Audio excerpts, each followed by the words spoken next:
I still remember that day clear as sunlight cutting through airport glass. You could smell the mix of jet fuel and burnt out coffee, feel the vibration of rolling suitcases under your feet. I just stepped off a long flight carrying one small duffel bag and a wooden box that felt heavier than any rucksack I'd ever hauled through a war zone. Inside were medals for a soldier who never made it home. I dressed in black, functional, tactical quiet, not because I wanted to look tough, but because it was my way of mourning in silence. Nobody there knew that. Nobody cared. I kept my head down, breathing through the noise, scanning exits like muscle memory. That's when I noticed him leaning against a pillar like he owned the terminal. Stocky guy, late 30s, uniform pressed, but eyes full of boredom and suspicion. Officer Darren Holt, 8 years on the airport beat, had taught him to see people as categories, not humans. And a vague anonymous tip had just landed in his lap. Black woman, all black clothing, possible contraband, no real description, just enough rope for him to hang his prejudices on. He spotted me like a hawk spots a rabbit, stepped right into my path, one palm grazing his holster, the other holding up a hand like a stop sign. Ma'am, step aside with me. Not a question, not even a pretense. I blinked, pulled from my fog. Is there a problem, officer? My voice came out steady, low, the same tone I used to give orders under fire. He smirked, jerking his chin toward a sterile gray wall. Over there. Now. People started slowing down, phones already lifting like periscopes. I felt the eyes on me, the narrative writing itself in their heads. Black woman in severe clothes, white cop pulling her out of line. I wanted to scream, I'm a captain in the army. I buried one of my men last week. I'm not a criminal. But I knew better. In his eyes, my calm was defiance, my fitness a threat, my morning clothes a uniform for trouble. What's your name? He barked. Renee Carter? I said. And what's in the bag, Renee? He dragged my first name like he was peeling something dirty off his boot. Personal belongings, I replied. Personal, huh? You just get off an international flight, Jem, from Germany. Business or pleasure? Neither, I whispered. Funeral. For a flicker of a second, I thought he might soften. But Officer Holt wasn't built for flickers. He leaned in, voice low and taunting. Criminals always got a sad story. Drop the act. We got a tip. What's in the bag? My jaw clenched.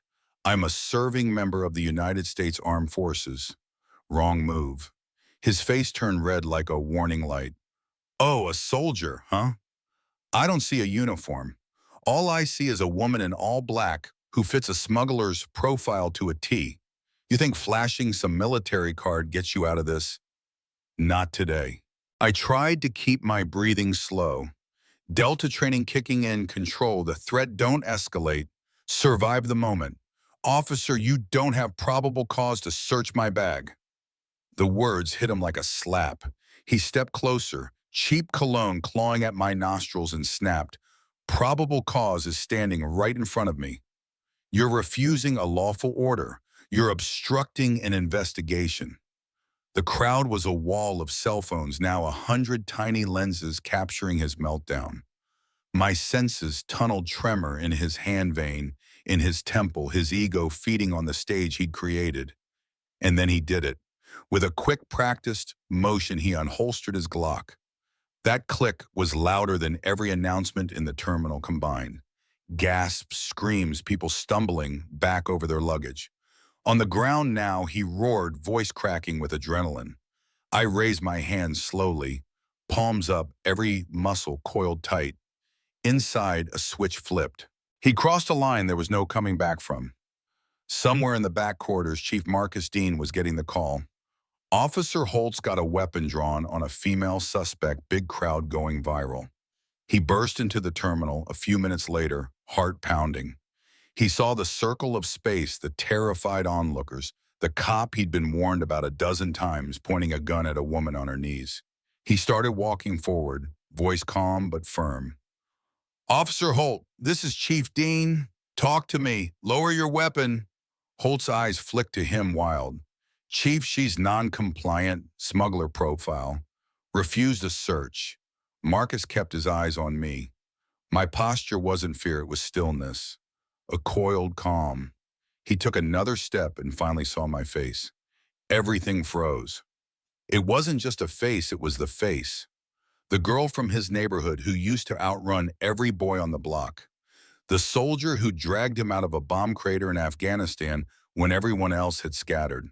He whispered my name like a detonation in his soul. Renee. Memory flooded him, dust blood. My hands cinching a tourniquet on his shredded leg, me yelling, "Not today, Marcus." He reached down now, thumb brushing the old scar on his arm, and realized the woman his officer was about to shoot was the reason he was alive. The chief vanished. The boy who owed me his life took over. "Lower your weapon, officer. That is a direct order," he barked, stepping right into the line of fire, his own body blocking the gun. Holt sputtered, "Chief, do you know who this is?" Marcus cut him off, voice rising with fury. "Let me introduce you. Captain Renee Carter, United States Army, commander of a Tier 1 Special Missions Unit." He paused, eyes boring into Holt's. "That's Delta Force, you idiot." A gasp rippled through the crowd. The whispers turned electric. Delta Force war hero saved lives overseas. Holt's face drained of color. His gun sagged like a dead limb. Marcus wasn't done. "She's got more honor in her little finger than you've shown your entire career. And you put a gun to her head." Holt stammered, I was following a procedure." Marcus's laugh was low, bitter. "Procedure, you wouldn't know procedure if it bit you." He pointed at two other officers. "Take his weapon. He's suspended, pending termination." They moved in without hesitation, escorting Holt away like a ghost. Phones were still up, but now they were recording the public destruction of a badge, not a woman's dignity. Later, in a small, soundproof office overlooking the tarmac, the adrenaline faded into exhaustion. I sat with my duffel bag still zipped at my feet, medals untouched. Marcus stood by the window, staring at the planes. His voice cracked. I knew he was a problem. Complaints always the same neighborhoods. I told myself he was just a tough cop. I let it slide. I was a coward. "It wasn't your fault," I said quietly, the same voice that had calmed him in the dust of Afghanistan. "It was his. He worked for me." Marcus shot back, turning to me. "This happened in my city." I let him confess. I'd learned a long time ago, some people need to empty the poison before you can offer medicine. When he finally stopped, I opened the duffel, showed him the polished wooden box. "Do you know why I came back, Marcus?" "For the funeral of one of my men. 22 years old, from this state, died protecting his team. I was going to hand these medals to his mother." My voice cracked then just a little.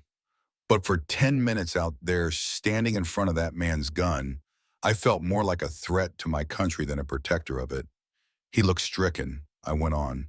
He didn't see a captain, didn't see a soldier, didn't even see a grieving woman.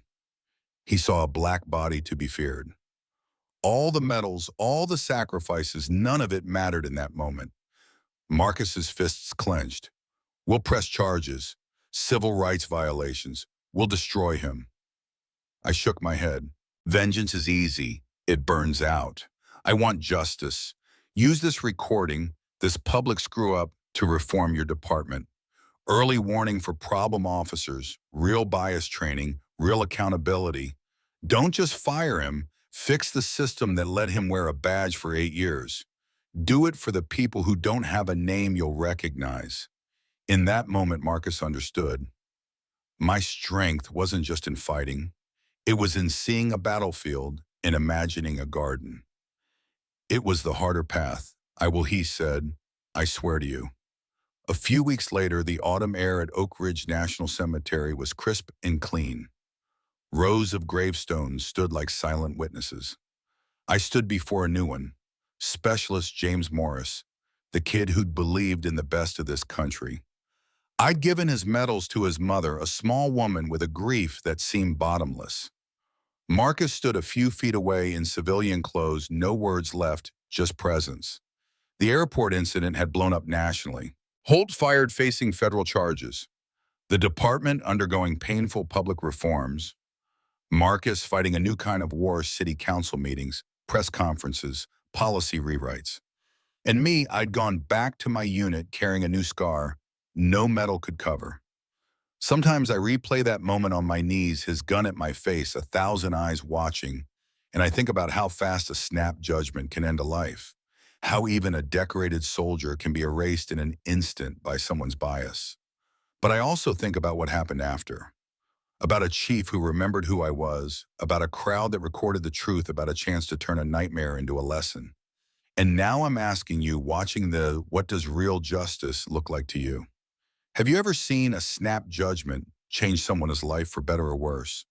Drop your thoughts below. Argue about it, tell your stories.